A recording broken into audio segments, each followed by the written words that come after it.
तहरीक-ए-इंसाफ ने peoples party, नून league और PTI से मुतालिक फॉरेन फंडिंग केस का फैसला इकट्ठा सुनाने का मुतालिबा कर दिया। पीटीआई रहनुमा फारूक हबीब का कहना है कि मनी लॉन्ड्रिंग नून लीग का शिवा है।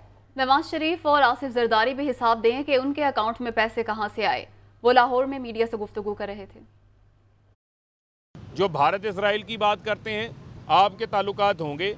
हमारा कोई ऐसा शख्स नहीं जिसका भारत और इसराइल के साथ कोई ताल्लुक हो, जो वहाँ का शहरी हो, जिसने जो है वो हमें फंडिंग दी हो। और मेरा ये इलेक्शन कमीशन से मुतालबा है कि अब आप पीपल्स पार्टी और नून लीग के साथ लाडलों जैसा सलूक ना करें, एक तवाज़ुन कायम करें। आइनी अदारा है, आइनी अदारे ने कानून के मुताबिक काम करना है। आप पीटीआई का भी फैसला करें, नून लीग का भी करें, पीपल्स पार्टी का भी करें, एक साथ करें। सुप्रीम कोर्ट का फैसला भी मौजूद है, इस्लामाबाद हाई कोर्ट का भी फैसला मौजूद है इस ज़मन के अंदर।